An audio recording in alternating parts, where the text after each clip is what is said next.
항상 제가 여러분들께 강조해드렸던 거는 우리들 계좌에는 기본적으로 메인 종목은 딱 두 가지만 들고 가면 됩니다. 하나는 2차전지 관련된 것들, 또 하나는 반도체 관련된 것들. 이거는 제가 작년 여름부터 주어장창 얘기했던 내용이에요.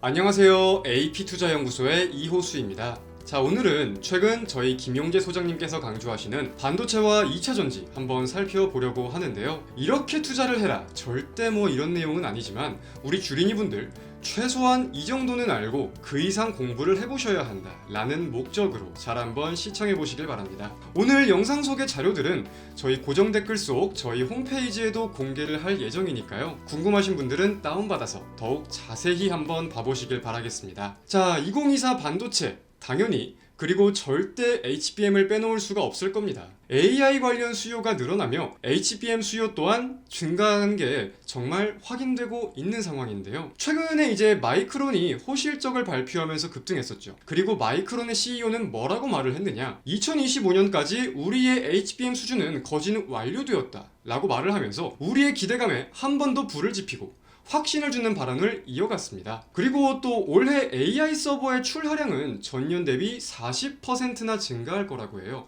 물론 전망치이긴 하지만 이는 역대 최대 성장이라는 점을 우리가 인지해 볼 필요가 있겠고, 사실 이러다 보니까 지금 HBM 관련 종목이 최근 계속해서 강세를 보이는 것도 맞는 표현이겠죠. HBM 수요 또한 뭐 러프하게 잡아도 전년 대비 200% 이상은 증가할 거라고 전망이 되고 있는데, 그런 와중 분기별로 좀 우리가 생각을 해보면 3분기에 굉장한 급증세가 보인다고 전망을 할 수 있겠습니다. 이 3분기 수요를 기억한 채로 이어지는 내용 한번 시청해보세요. 자, 수요는 확인이 되었고 이제는 공급에 대해서 따져봐야겠죠. 원래 이제 AI 칩 쇼티지에 대해서는 HBM과 마지막 패키징 단계를 생각해 볼 수가 있는데, 현재 HBM 공급은 분명 증가 중인 게 맞습니다. 보수적으로 계산해도 전년 대비 2.6배가 증가할 거라고 전망되고 있고, 만약 활황이라고 가정을 했을 때에는 3배 이상의 캐파가 증가할 것이다 라고 전망이 되는데, 자, 그 중심은 뭐냐?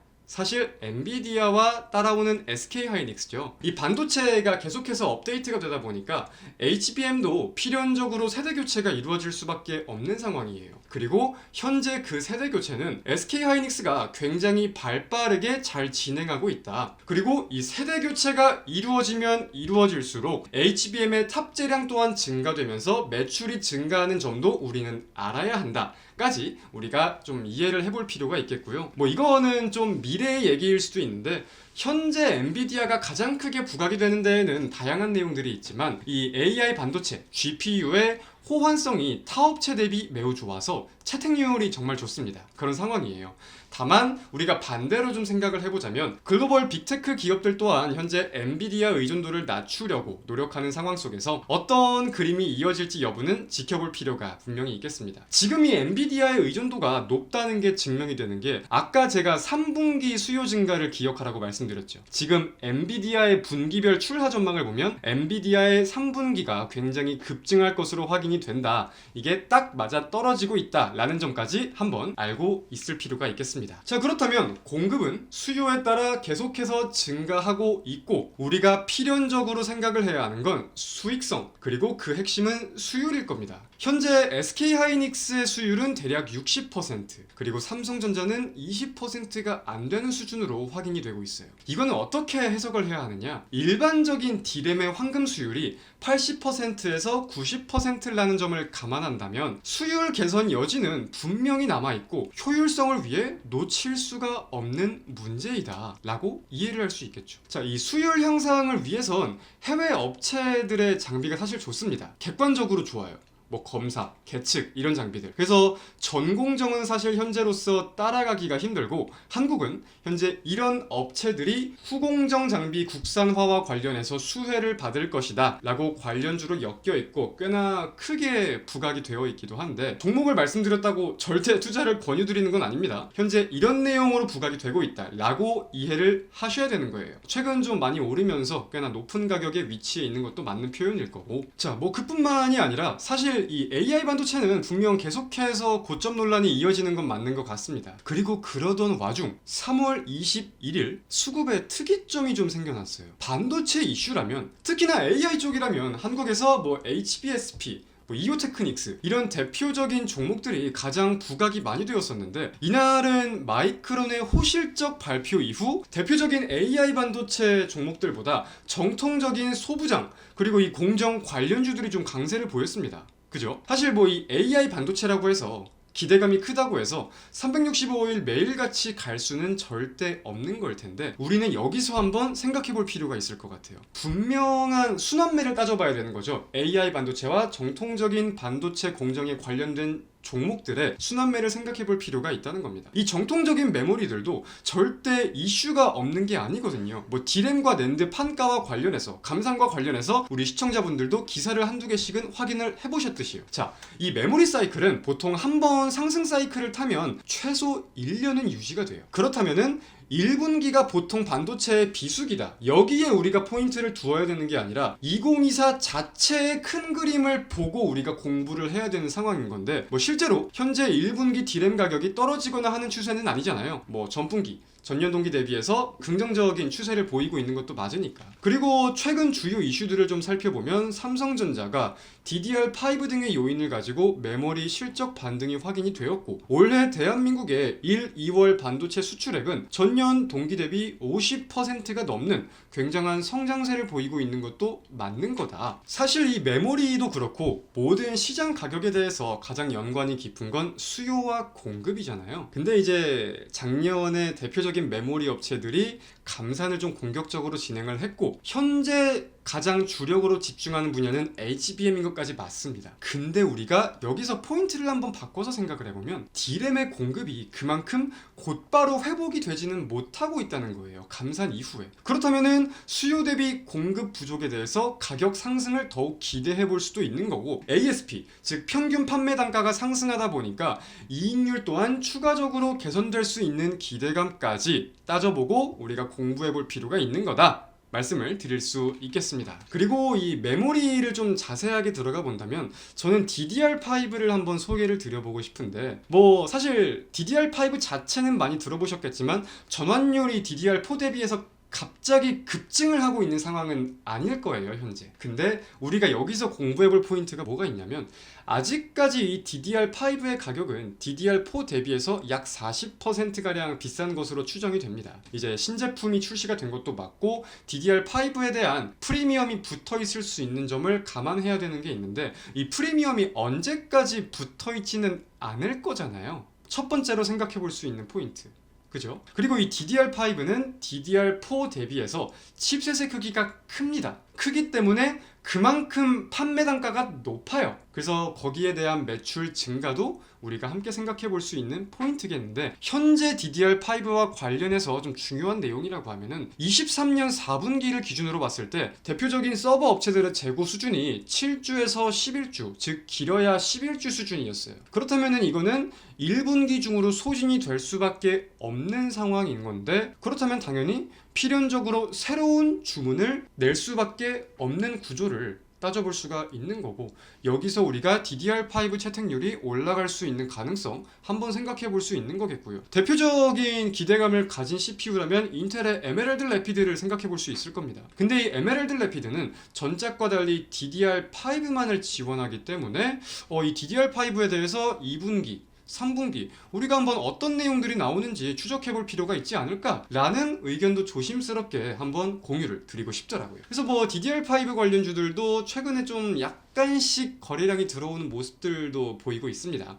이제 예시 대표적인 종목들을 표기를 해두었는데, 이 종목들 말고도 관련 종목들이 정말 많으니까 꼭 한번 공부를 해보시길 바라고요. 반도체는 정말 어렵고 복잡한 내용들이 많은데 2024 반도체에 대해서 알아보려면 최소 이 정도는 알고 공부를 더욱 해보셔야 한다라는 뜻으로 말씀을 좀 드려보았습니다. 이어서는 2차전지까지 바로 한번 살펴볼게요. 2차전지, 작년과의 분위기는 분명 다르다. 반도체에 이어서 2차전지 또한 투자의 방향성을 권유드린다기보다는 현재 시황에서 관심이 높고 흥미로운 내용을 좀 정리를 해봤으니까요. 너무 무겁지 않은 수준에서 시청해주시면 좋을 것 같습니다. 자, 2차 전지입니다. 사실 작년과 올해 우리가 배터리를 바라보는 관점에는 분명 차이가 있어야겠다라고 생각이 드는 게 뭐냐면, 작년에는 양극재를 중심으로 해서 비교적 큰 틀의 테마들을 가지고 종목들이 부각되었었어요. 대표적으로 양극재, 셀, 장비 세 가지 분류를 따져볼 수 있겠는데, 사실 올해는 꼭 그런 것 같지만은 않습니다. 더욱 세세하게 수혜 업종 그리고 종목을 구분 지으면서 주가의 등락률을 보더라도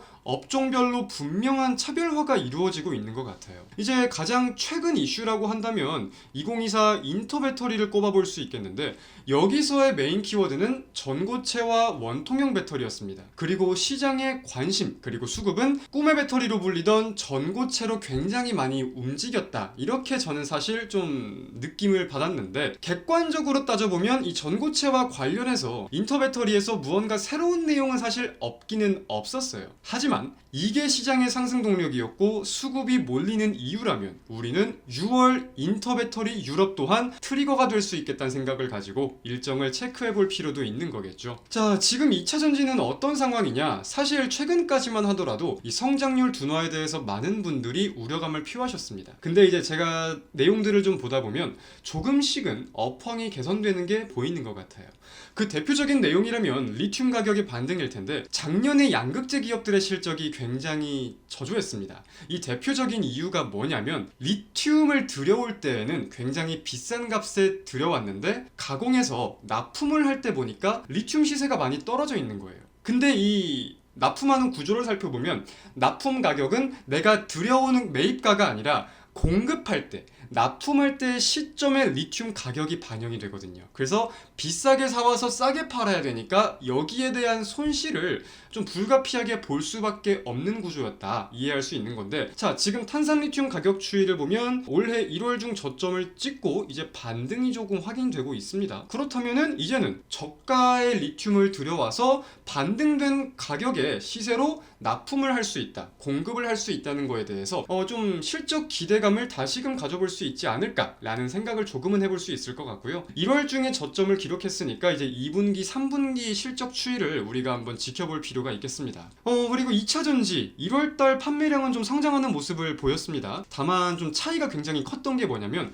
중국을 포함한 수치와 중국을 제외한 수치가 굉장히 차이가 커요. 중국의 전기차 시장 자체가 사실 좀 압도적인 것도 있긴 하다 보니까, 그죠? 근데 한국은 중국을 주로 공략할 수가 없는 구조이잖아요. 그래서 여기에 대한 우려를 우리가 생각해 볼 수도 있긴 한데, 중국이 1월 달에 굉장한 호조세를 보였던 거는 뭐 춘절에 대한 영향도 있었고 보조금에 대한 내용도 있었고 다양한 내용이 있었습니다. 그래서 시장에서는 중국에 대한 내용은 좀 일시적이다, 이런 평가와 함께 원래 우리 시장이 25% 올해 성장할 것이다 라고 전망을 했는데, 여기에 대한 전망은 유효하다고 아직까지는 모두가 생각을 하고 있는 것 같아요. 그래서 이런 내용들도 계속해서 우리가 지켜볼 필요가 있는 거겠죠. 자, 그렇다면 지금은 어떤 관점으로 어떤 순환매를 생각해 봐야 될까? 일단은 뭐가 어떤 이유를 가지고 강세를 보였는지 알아야 그 다음을 생각할 수 있는 겁니다. 올해 가장 많이 상승한 배터리 종목이라면 엔캠과 에코앤드림을 살펴볼 수 있을 것 같아요. 그리고 두 종목의 공통점은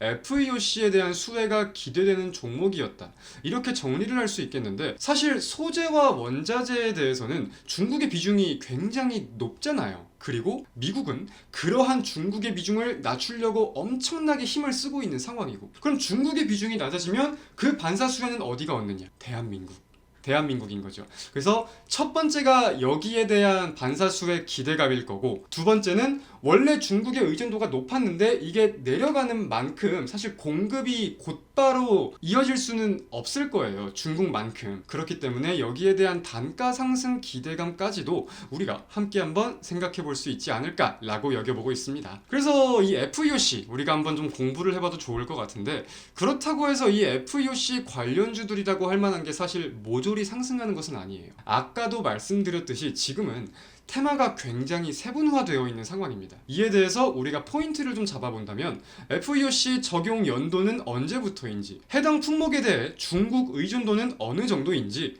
그리고 그 관련 주가 미국에 증설은 하려고 하는지 하고 있는지 등등 실질적인 수혜와 실적 전망에 대한 기대가 어느 정도 되는지를 분명하게 따져본 다음에 투자 강도가 정해진다라고 생각해 볼 수 있겠습니다. 작년과 같이 그냥 묻지마 매수세가 들어온다거나 하는 기준은 아닌 것 같아요. 분명한 공부와 전략이 필요하다고 이해할 수 있겠죠. 그리고 또 우리가 미국 하면은 함께 생각해 봐야 되는 게 IRA와 현재 미국의 대선일 거예요. 이제 트럼프가 무서운 발언들을 좀 많이 하면서 트럼프의 지지율이 올라갈수록 배터리는 약세를 보이는 경향들도 확인이 되잖아요.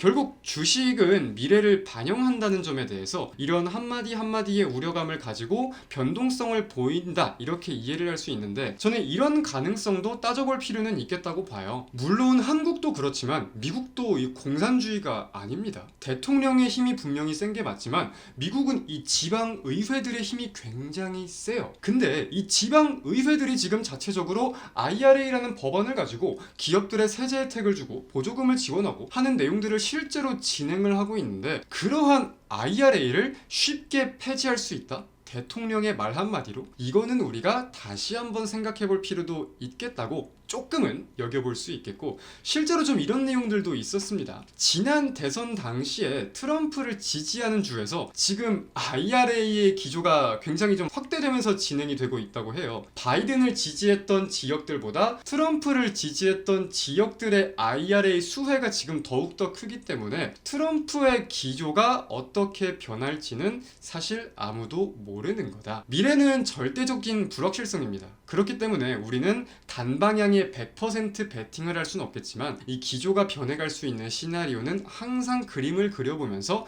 다양한 방향성을 생각해보는 게 중요하겠다 이렇게 이해할 수 있는 거겠죠. 그리고 또 올해 중요한 이슈라면 46파이 배터리 양산까지 좀 말씀을 드릴 수 있겠습니다. 기존의 원통형 배터리 시장은 사실 각형이나 파우치형에 비해서 굉장히 작았었는데 이제는 그 분위기가 좀 달라지는 모습이에요.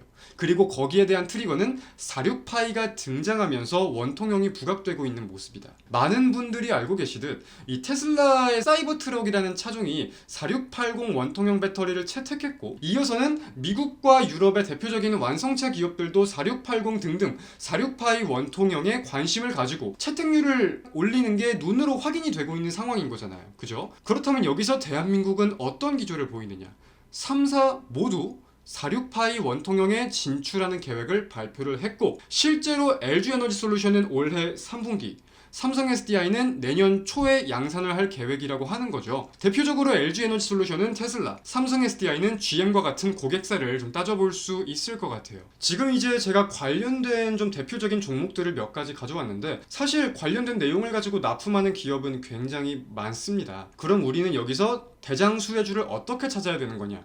당연히 46파이기에 원통형이기에 실적 개선이 크게 되는 종목이 있을 거예요. 일반적인 소재와 장비주로서 수혜가 예상되는 것도 있겠지만 원통형과 46파이에 특화된 종목들이 있을 거고 원통형 케이스만을 제작하는 기업들이 있을 거란 말이에요. 그렇기 때문에 관심이 있으신 분들은 이 종목들이 있구나 이렇게 끝내야 되는 게 아니라 어떤 종목이 어떻게 수혜고 어디까지 수혜가 예상될 수 있는지 여부를 깊이 있게 길게 시간을 두시고 공부를 한번 해보셨으면 좋겠습니다. 오늘은 이렇게 반도체와 2차전지 올해는 최소 이 정도는 알아야 한다 라는 내용을 가지고 좀 정리를 해보았습니다. 영상 서두에서도 말씀을 드렸듯이 오늘 이 자료는 저희 AP투자연구소 홈페이지에 공개를 해둘 예정이니까요. 관심이 있으신 분들은 들어오셔서 다운로드 받고 더욱 자세히 공부해보셔도 좋을 것 같습니다. 언제나 오늘처럼 그리고 어제처럼 우리 개인 투자자분들을 위해 노력할 수 있는 이호수가 되겠습니다. 감사합니다.